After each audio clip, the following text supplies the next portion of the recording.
Assalamualaikum warahmatullahi wabarakatuh, Ananda semua. Selamat pagi, selamat berjumpa kembali untuk membahas materi fisika tentang rangkaian seri RLC. Semoga pagi ini Ananda berada dalam keadaan sehat walafiat sehingga bisa mengikuti PBM hari ini. Marilah kita baca basmalah agar apa yang disampaikan bisa Ananda pahami.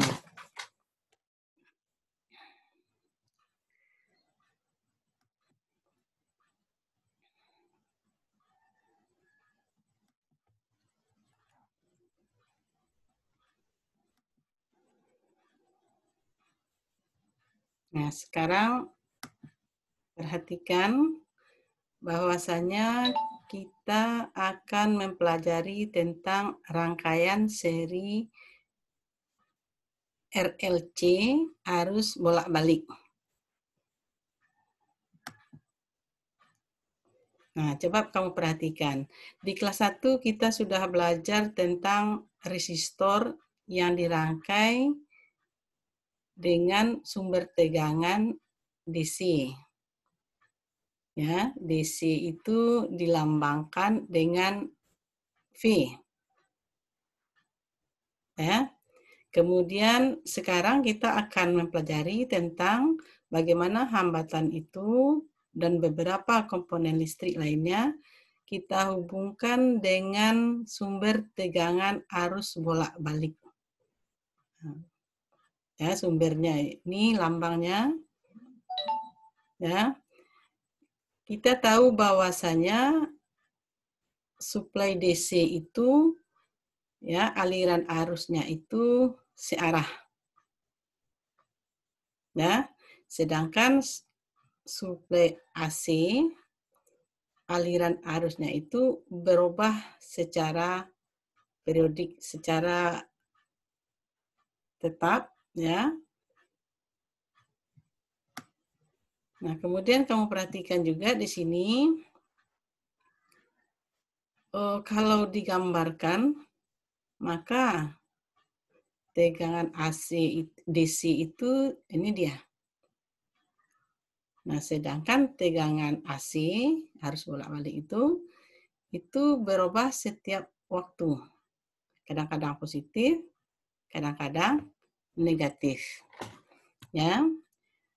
Jadi pada DC sumber tegangannya konstan. Ini konstan ya.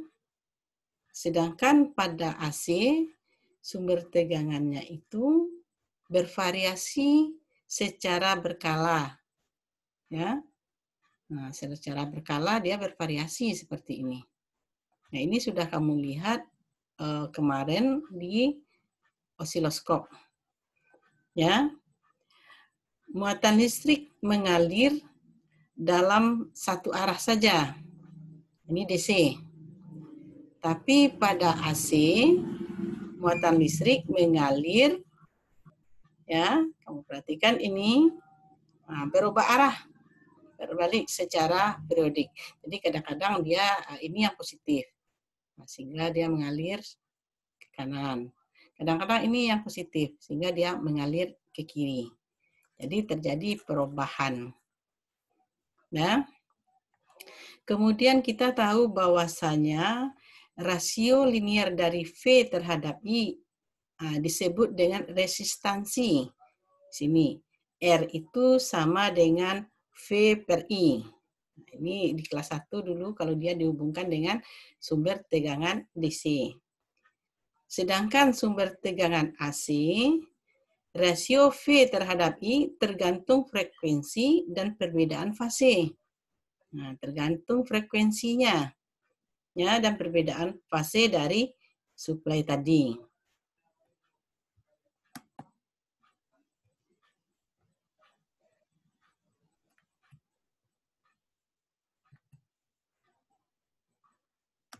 Nah, berikutnya.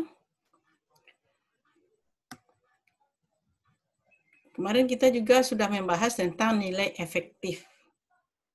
Ya, nilai efektif adalah nilai yang ditunjukkan oleh voltmeter atau ampermeter. Nah, nilai maksimum adalah nilai yang ditunjukkan oleh osiloskop. Ya, hubungan ketiga-tiganya ini hubungannya V maksimum itu adalah V efektif kali akar 2. Nah, begitu juga dengan arus maksimum. Arus efektif akar 2. Kemudian tegangan rata-rata adalah 2 kali V maksimum, tegangan maksimum dibagi V. Begitu juga untuk arus. Ya, arus rata-rata adalah 2 kali IM per V.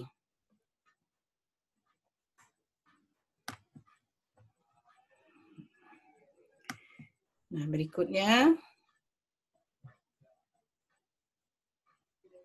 Nah, kita lihat ini. Kita lihat resistor murni.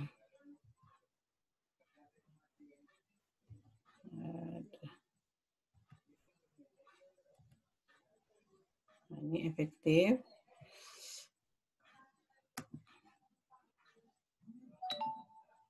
Nah, kita lihat berikutnya.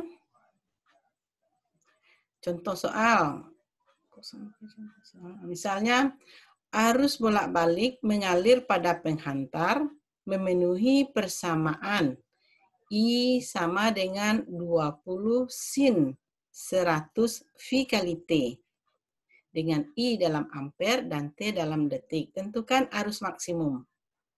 Nah, dari persamaan ini, ya, kita lihat bahwa persamaan umumnya adalah I sama dengan I maksimum sin omega T. Berarti kalau kita bandingkan soal dengan persamaan ini, maka kita dapatkan nilai I maksimumnya adalah 20 ampere. I maksimum. Ya. Kemudian arus efektif. Arus efektif adalah arus maksimum dibagi akar 2. Akar 2 itu 1,41. Sehingga nilainya menjadi 14,18 ampere. Kemudian arus rata-rata adalah 2 kali arus maksimum dibagi V. 2 kali 20 dibagi 3,14, nilainya 12,74 ampere. Dan frekuensi arus, ya, itu bisa kita ambil dari omega sama dengan 2 VF. Nah, pada persamaan omega itu adalah 100 V. Sehingga dapat nilai frekuensi adalah 50 Hz. Nah, sekarang lihat contoh soal kedua. Sebuah sumber tegangan arus bolak-balik sinusoida berfrekuensi 60 Hz, sedang diukur oleh voltmeter arus bolak-balik. Tegangan terbaca adalah 110 volt. Hitunglah tegangan maksimumnya dan buatlah persamaan tegangan sesaatnya. Nah, di sini diketahui bahwasanya tegangan terbaca adalah 110 volt. Tegangan terbaca ini adalah tegangan efektif. Nah, tegangan yang terukur. Sehingga tegangan maksimumnya adalah V efektif akar 2. Sama dengan 110 akar 2 atau 156 volt.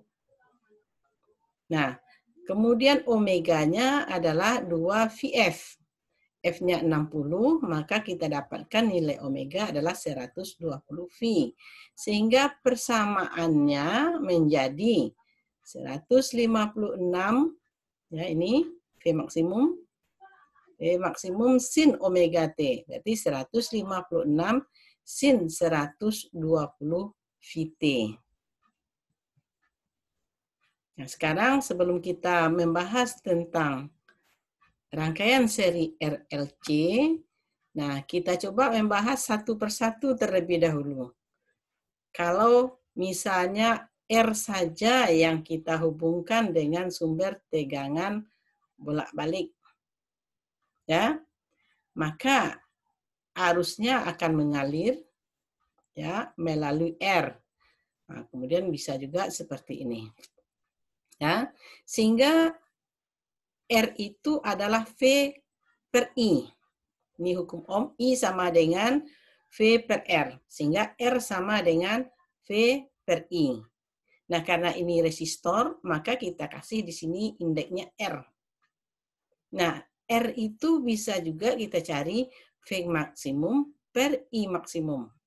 Jadi kalau V maksimumnya diketahui, bisa dicari I maksimumnya, maka bisa juga dicari R. Atau V efektif dibagi dengan arus efektif. Nah, kamu perhatikan di osiloskop kemarin, kalau misalnya hambatan itu kita rangkai dengan resistor kita rangkai dengan sumber AC, harus bolak-balik, ya. Maka grafik yang kita lihat adalah, nah, V maksimumnya, V dengan R-nya itu sefase. Ya, dari sini persamaan sinus ini didapatkan bahwa V itu adalah V maksimum sin omega T. Nah, I-nya juga I maksimum sin omega T. Sehingga kalau kita buat dalam diagram fasor, ya, I dengan V itu sefase. I dengan V sefase. Ya. Nah, I dengan V sefase. Contoh. Ya. Sumber tegangan bolak-balik AC mempunyai persamaan 100 sin 120 V kali T. Nah, dari persamaan ini kamu tahu bahwasanya V maksimumnya 100, omeganya 120 V. Dan frekuensinya 60. Nah, ini dari persamaan saja kita sudah tahu itu. Kemudian dihubungkan pada resistor 10 ohm. Hitunglah berapa pembacaan ampermeter yang dihubungkan secara seri dengan resistor. Jadi kalau resistor ini dihubungkan secara seri ini dengan sumbernya, maka kita dapatkan arusnya itu berapa. Nah, pertama kita harus tahu dulu bahwa V efektifnya kita cari V maksimum per akar 2. Sehingga kita dapatkan 100 per 1,41 adalah 70,7 volt. Nah, baru kita dapatkan I efektif. Ingat, arus yang terbaca pada ampermeter ini namanya arus efektif. Ya, maka arus efektifnya adalah V efektif per R. 70,7 dibagi 10 sama dengan 7,07 ampere. Nah, sekarang kita lihat induktor murni. Induktor murni ini berarti kumparan, ya. Kita hubungkan secara seri dengan tegangan AC. Nah, ingat induktor ini simbolnya L. Jadi dari ujung ini sampai ke sini itu namanya tegangan induktor. Ya. Nah, tegangannya ada. Sedangkan hambatan pada induktor ini itu kita sebut dengan reaktansi induktif. Reaktansi induktif itu adalah XL sama dengan omega L. Nah, XL ini hambatan ini bisa juga VL per IL atau V efektif per I efektif atau V maksimum per I maksimum. Nah, bisa juga dipakai seperti itu berlaku. Nah, kemudian perhatikan juga grafik yang tergambar pada osiloskop. Nah, kalau kita lihat V maksimumnya VL sama dengan V maksimum sin omega T, maka arusnya ini terlambat 90 derajat dari tegangan. Jadi saat tegangannya sudah 0, nah dia berada di bawah ini. Ya. Saat tegangannya maksimum dia baru 0. Ya. Nah, saat tegangannya sudah 0, dia baru mencapai maksimum. Jadi terlambat 90 derajat atau setengah V. Karena V itu dalam sudut nilainya 180. Ya. Atau boleh juga kita buat saat IL sama dengan I maksimum sin omega T, maka V-nya V maksimum sin omega T plus setengah V. Artinya, saat I mencapai nilai sinus, maka tegangannya sudah dulu 180 derajat bagi 2 atau 90 derajat. Nah, kalau kita gambarkan dalam diagram fasor, ya, bahwasanya tegangan induktor lebih dulu 90 derajat daripada arus induktornya.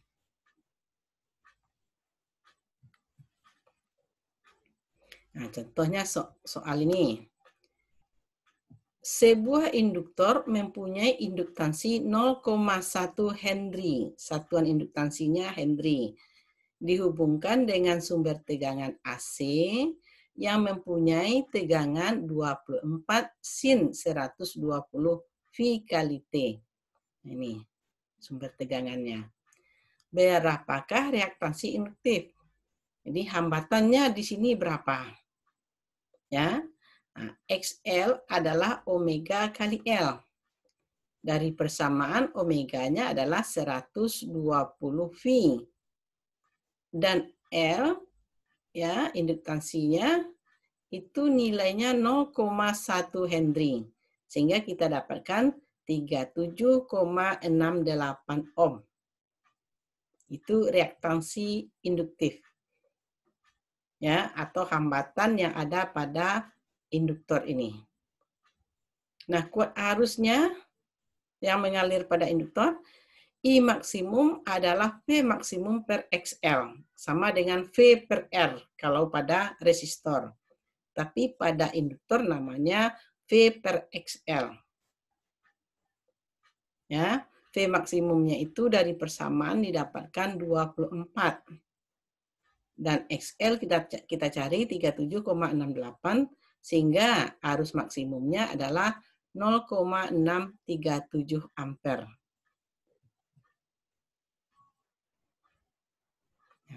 Soal kedua, sebuah induktor dengan induktansi 0,4 Henry dialiri arus listrik masing-masing, arus listrik bolak-balik yang nilainya memenuhi persamaan I sama dengan 5 sin 100 T. Nah, dari persamaan itu kamu lihat bahwasanya I maksimumnya 5, kemudian omeganya 100. Ya, kemudian induktansinya 0,4 Henry. Nah, yang ditanya adalah tentukan nilai sesaat tegangan di ujung-ujung induktor. Nah, nilai sesaat untuk induktor adalah VL sama dengan VM sin omega T plus 90. Karena V-nya lebih dulu dari arus 90. Nah, VM bisa kita cari dari sini. IM kali XL sama dengan V itu sama dengan I kali R pada hukum Ohm. Nah, I-nya ini I kali R-nya itu XL. Hambatannya pada induktor adalah XL. Nah, XL kita dapatkan dari omega kali L. Omeganya bernilai 100, L-nya bernilai 0,4, sehingga didapatkan 40 ohm. Nah, sehingga tegangan maksimumnya menjadi IM kali XL 5 kali 40 sama dengan 200 volt. Nah, data-data ini kita masukkan ke sini. VM kita ganti 200, omega kita ganti 100. Nah, ini disebut dengan nilai sesaat tegangan di ujung-ujung induktor. Ya, tegangan sesaat di ujung-ujung induktor itu. Jadi kalau kita lihat induktor tadi berapa tegangannya, nah, ini nilainya. Sekarang kita lihat kapasitor murni. Nah, lihat datanya. Jarak ini, nah ini bukan apa ini? Ini namanya tegangan kapasitor. Ya, tegangan yang ada pada kapasitor ini. Ini C ini kapasitor. Ya. Nah, pada kapasitor ya hambatannya itu adalah XC. Bisa kita cari dengan 1 per omega C. Omega itu kita ambil dari sini. Ya, C-nya kita ambil nilai C. Sehingga XC sama dengan 1 per omega C. Nah, XC ini sesuai dengan hukum Ohm itu sama dengan hambatan pada kapasitor. Sehingga hambatan itu adalah V per I. Nah, kita kasih indeks C, menunjukkan dia kapasitor. Atau V maksimum per I maksimum. Atau V efektif per I efektif.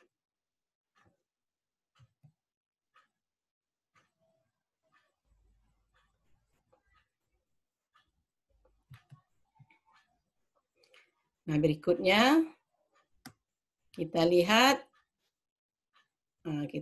ini.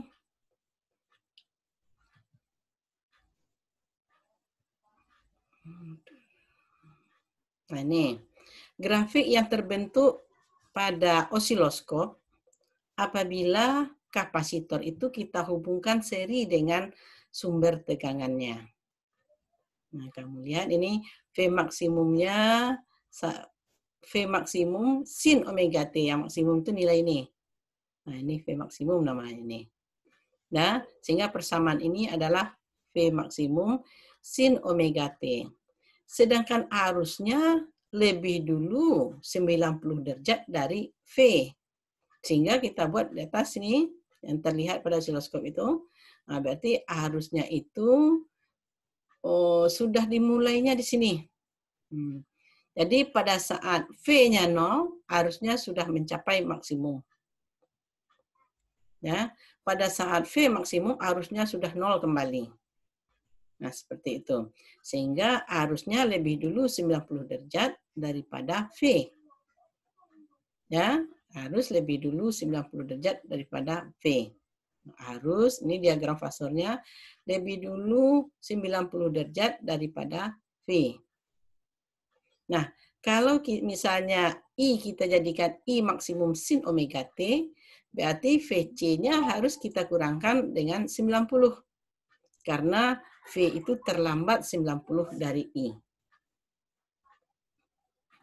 Nah, ini grafiknya, ini IC-nya, ini VC. Contoh soal. Suatu kapasitor C ini mempunyai kapasitas 50 mikrofarad. Nah, ini mikro ini 10 pangkat min 6. Dipasang pada sumber tegangan AC dengan tegangan 110 sin 200T. Ini 110 sin 200T. Dari sini kamu bisa melihat ini adalah V maksimum dan 200 ini adalah omega. Tentukan berapa reaktansi kapasitif dan kuat arus yang melalui kapasitor tersebut. Nah, lihat ini, reaktansi kapasitif adalah hambatan pada kapasitor yang diserikan dengan sumber tegangan AC. XC sama dengan 1 per omega C. Kita masukkan nilai omega 200, kemudian kapasitasnya itu 50 mikrofarad. Berarti 50 kali 10 pangkat min 6. Ya. Nah, ini kita jumlahkan semuanya, kita kalikan menjadi 10 pangkat min 2. Min 2 naik ke atas menjadi 100 ohm. Jadi hambatannya di sini 100 ohm di C ini.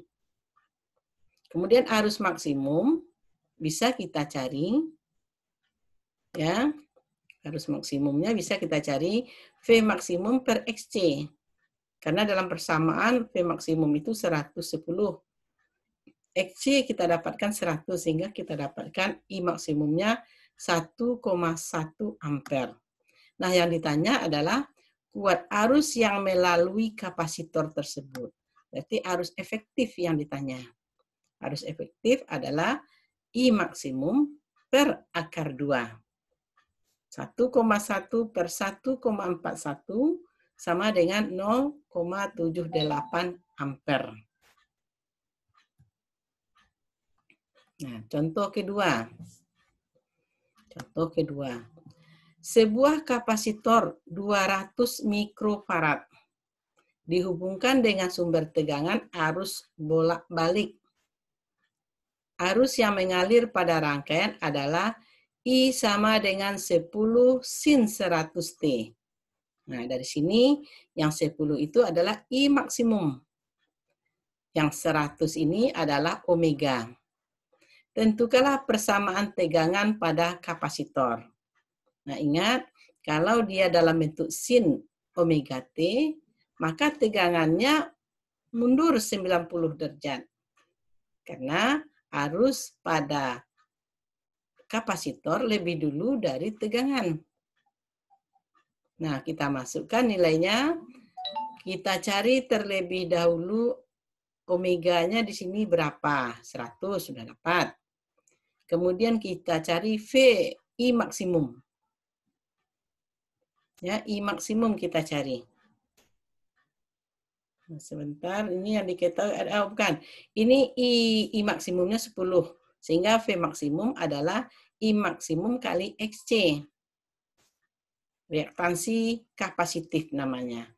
Sehingga menjadi 10 kali 50 sama dengan 500 volt. Nah, dapat 500 volt kita masukkan ke persamaan, maka tegangan pada kapasitor tersebut adalah 500 sin 100T kurang 90. Nah, sekarang kita lihat rangkaian seri RLC. Bagaimana kalau kita gabung?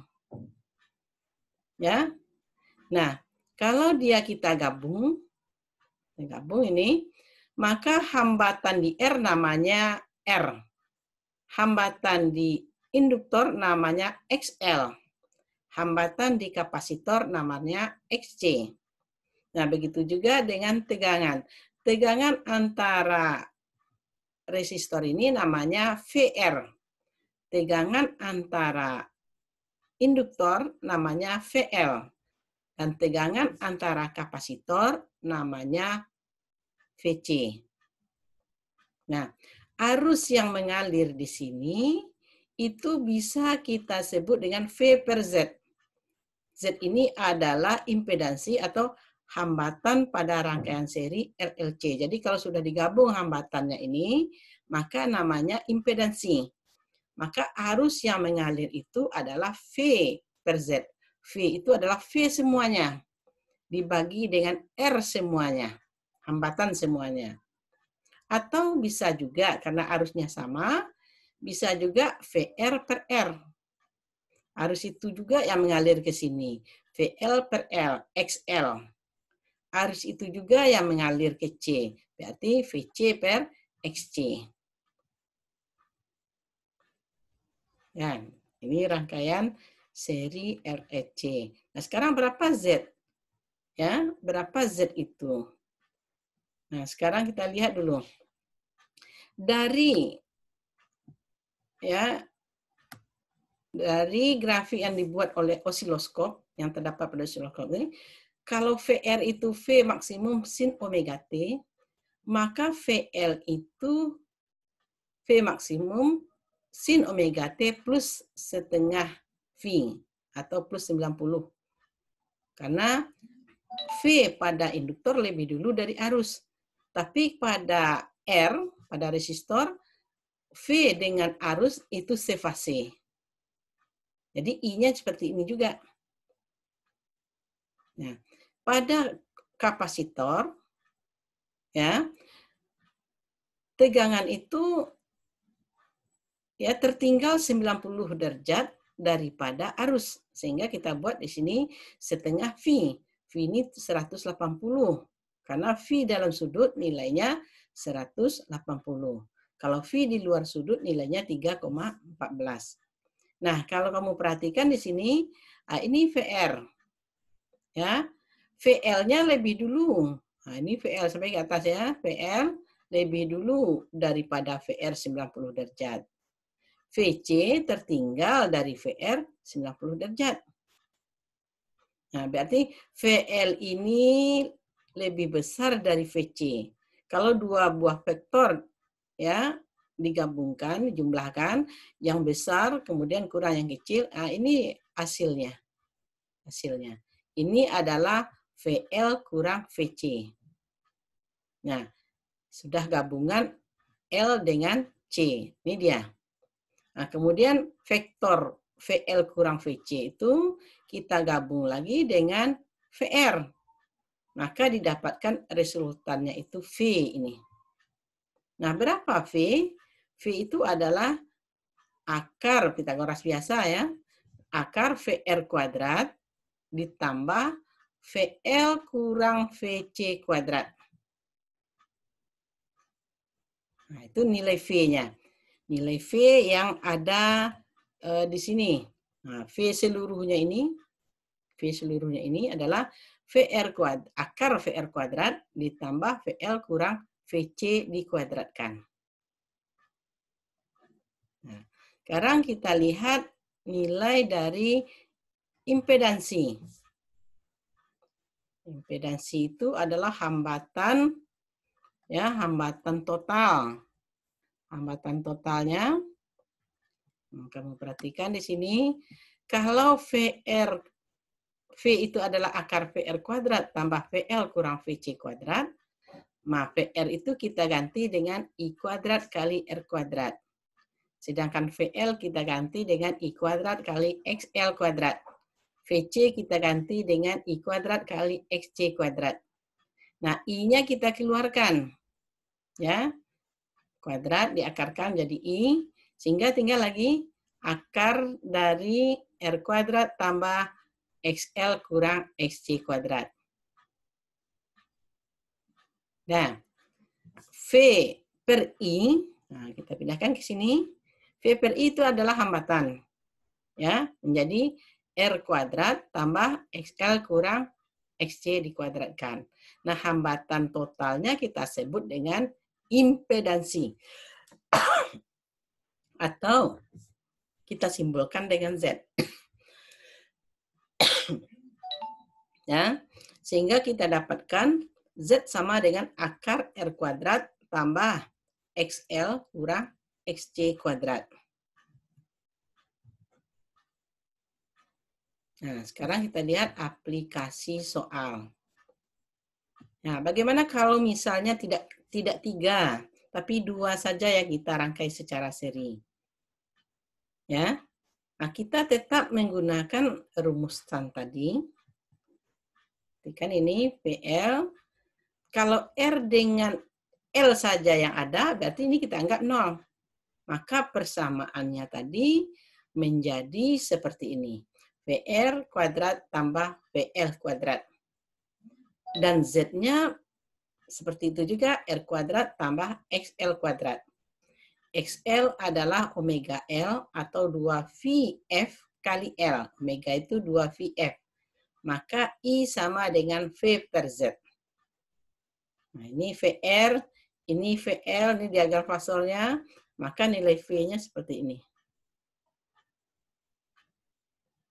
Nah, sekarang kita lihat lagi contohnya seperti ini. Sebuah induktor L, nah ini L, mempunyai induktansi 0,04 Henry. Dihubungkan seri dengan resistor yang memiliki hambatan 6 ohm. Kemudian rangkaian seri RL ini dipasang pada tegangan V sama dengan 100 sin 200T. Nah, rangkai seri seperti ini. pertanyaannya, berapakah reaktansi induktif XL? Nah, kita bisa menghitung XL adalah omega kali L. Omeganya adalah 200. L-nya adalah 0,04 Henry. 0,04 Henry. Sehingga kita dapatkan nilainya 8 ohm. Nah, berapa impedansi rangkaian? Nah, karena hanya ada 2, SC-nya tidak ada, maka rumusnya menjadi Z sama dengan R kuadrat tambah XL kuadrat. Sama dengan 6 kuadrat. Ya, 6 kuadrat itu nilai daripada R. Nah, ini hambatan 6. Ditambah 8 XL sama dengan 10 ohm. Kemudian, berapa beda fase arus dan tegangan? Nah, beda fase itu dinyatakan dengan tangen theta. Ya, beda fase itu theta-nya. Jadi, tangen theta adalah XL per R. 8/6. Ini rangkaiannya L dengan R, maka XL per R. 8/6 sama dengan 1,33. Maka nilai theta itu adalah arcus tangen 1,33 sama dengan 53 derajat. Nah, nilai arcus tangen ini bisa kamu cari dengan kalkulator. Bisa kan menggunakan kalkulator? Nah, kemudian kita lihat lagi ini. VR dengan C lagi. VR dengan C. Nah, sama dengan tadi, nilai VL-nya 0. Sehingga V-nya menjadi akar VR kuadrat tambah VC kuadrat. Nah, kemudian Z-nya adalah akar R kuadrat tambah XC kuadrat. Karena XL-nya sudah 0. Nah, XC bisa kita dapatkan dari 1 per omega C. Atau 1 per 2 VF kali C. Nah, apabila sudah didapatkan nilai V, sudah dapat nilai Z, maka kita bisa menghitung arusnya. Arus itu adalah menurut hukum Ohm IV per R. Nah, pada rangkaian ini, R-nya itu kita sebut dengan impedansi. Maka arus itu menjadi V per Z. Nah, sekarang perhatikan ini. V, kapasitor dengan induktor kita hubungkan seri. Ya, dan seri pula dengan sumber tegangannya. Nah, seri pula dengan sumber tegangannya. Yang ada di sini adalah kapasitor dan induktor. Berarti V sama dengan akar R kuadrat tambah VL kurang VC kuadrat. R-nya 0, maka tinggal lagi akar VL kurang VC dikuadratkan, diakarkan, sehingga tinggal VL kurang VC. Nah, tegangannya atau impedansinya juga seperti itu. XL kurang XC. Nah, coba kamu perhatikan ini grafiknya kalau kita lihat dari osiloskop. Ya, kalau ini arusnya. Nah, yang VC itu ini. Nah, tertinggal dia daripada VL 180. Nah, ini VC ini, VC. Ya, VC ini. VL-nya ini. Nah, tertinggal dia 180 derajat ini. Ini VC ya. Salah ketik, ini VC. Ini VC itu tertinggal 180 derajat dari VL. Tapi VC tertinggal dari VR 90. VR tertinggal dari VL 90. Sehingga VC tertinggal dari VL itu 180 derajat. Contoh soal. Perhatikan rangkaian pada gambar di atas. RLC dirangkai seri. Gambar di bawah ya, RLC dirangkai seri. resistornya 80 ohm.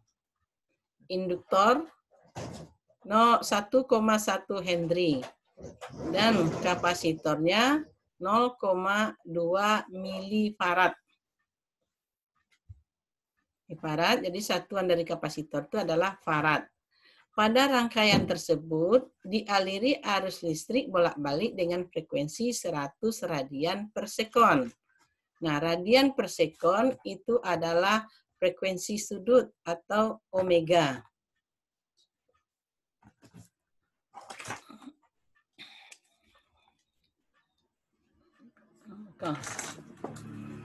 Frekuensi sudut atau omega. Jadi walaupun dibuat di sini frekuensi, ini maksudnya frekuensi sudut karena satuannya radian per sekon.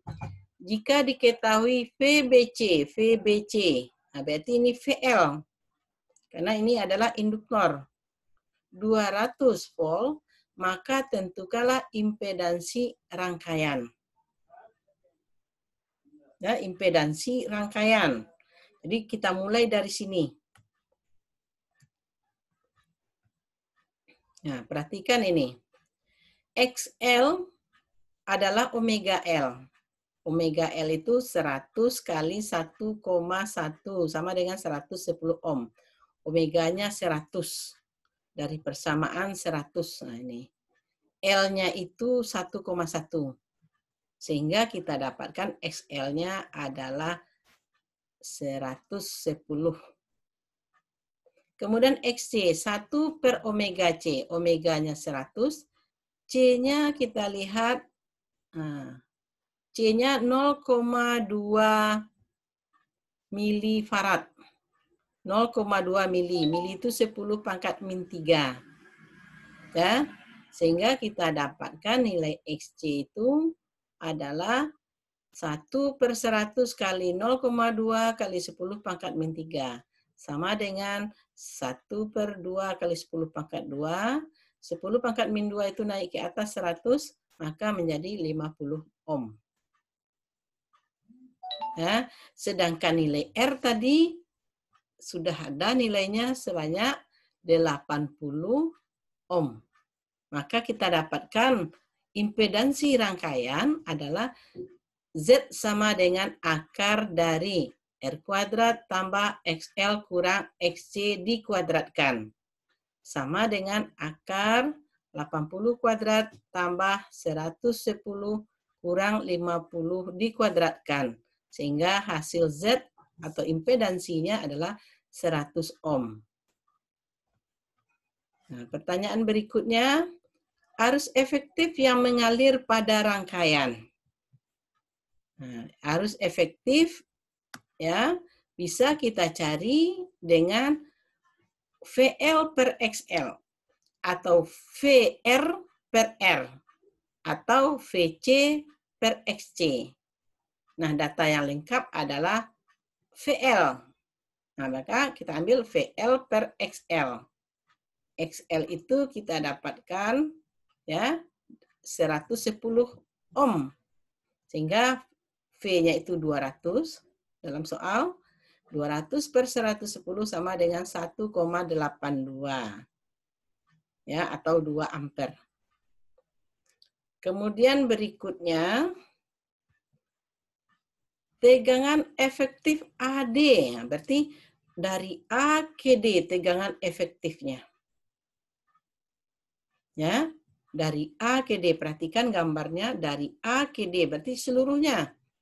Tegangan efektif dari A ke D. Maka kita bisa menghitungnya V itu adalah I kali R.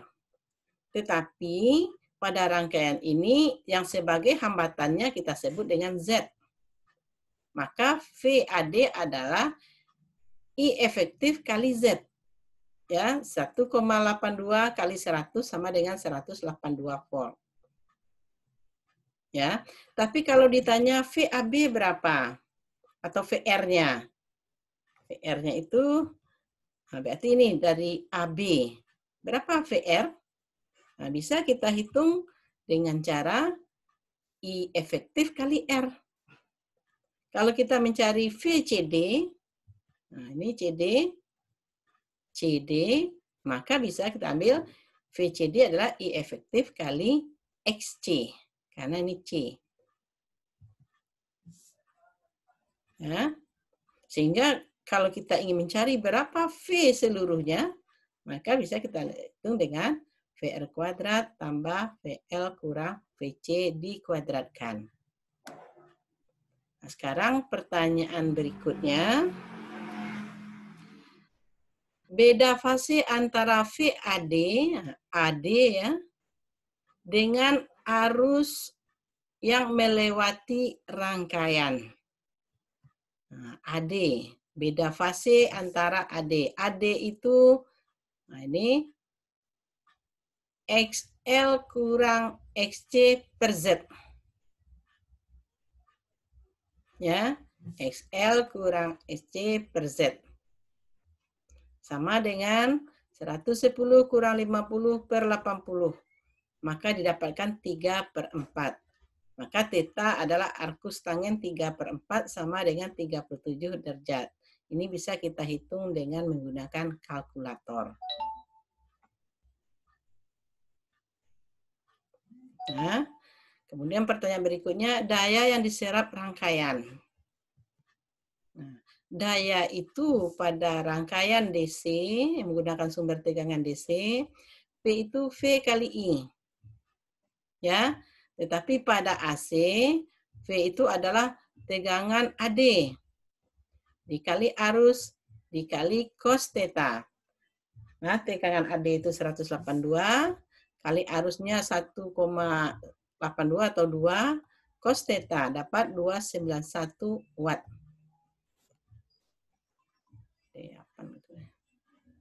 Nah, yang harus kita perhatikan pada rangkaian seri RLC dapat mempunyai beberapa nilai kemungkinan. Yang pertama, ya, jika nilai XL lebih besar dari XC, maka rangkaian akan bersifat induktor, yaitu tegangan akan mendahului arus dengan sudut fase theta. Besarnya adalah XL kurang XC per R. Nah, jika XL kecil dari XC, maka rangkaian akan bersifat kapasitor. Ya, dengan beda sudut fasenya theta, tangin theta sama dengan XC kurang XL per R. Kemungkinan ketiga, apabila XL sama dengan XC. Nah, apabila XL sama dengan XC. XL sama dengan XC. Berarti ini 0. Maka akar R kuadrat adalah R. Sehingga nilai Z sama dengan R.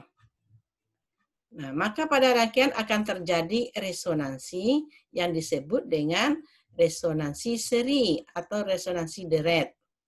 Nah, besarnya frekuensi resonansi dapat kita cari seperti ini. XL sama dengan seper omega C atau XL sama dengan XC. Kita jabarkan 2 VF kali L sama dengan 1/2 VF kali C. Nah, kalau kita pindahkan 2 VF ini ke kanan ke kiri, maka menjadi 4 V kuadrat F kuadrat sama dengan 1/LC. Sehingga F sama dengan 1/2 V, pindah luaskan ini, akar 1/LC. Nah, itu nilai daripada nilai frekuensi resonansi. Kemudian ada istilahnya daya disipasi. Itu sejumlah daya listrik yang hilang atau terbuang secara sia-sia di lingkungan, sehingga tidak termanfaatkan sebagaimana mestinya. Daya disipasi terjadi akibat adanya resistansi pada rangkaian elektronika yang menimbulkan panas. Nah, energi-energi yang terbuang secara sia-sia itu masih bisa dipakai untuk tujuan lain, bahkan bisa diubah kembali ke dalam bentuk listrik. Nah, berapa daya disipasinya itu? Daya disipasi itu ini daya sesungguhnya adalah P kali I cos theta. Cos theta ini kita sebut dengan faktor daya. Faktor daya itu adalah daya sesungguhnya dibagi dengan daya semu. Ya, daya sesungguhnya itu adalah I kuadrat kali R. Daya semu itu adalah I kuadrat kali Z, maka cos theta adalah R per Z.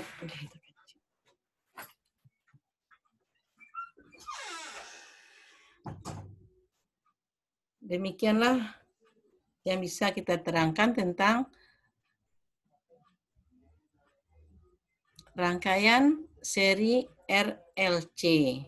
Mudah-mudahan video ini bisa membantu Ananda untuk bisa memahaminya dengan sebaik-baiknya. Rajin-rajinlah berlatih, kemudian jangan lupa ikuti protokol kesehatan agar kita semua terhindar dari penyakit yang berbahaya. Kita harus ikut serta dalam memutus rantai penyebaran daripada COVID-19 ini. Terima kasih semuanya. Assalamualaikum warahmatullahi wabarakatuh.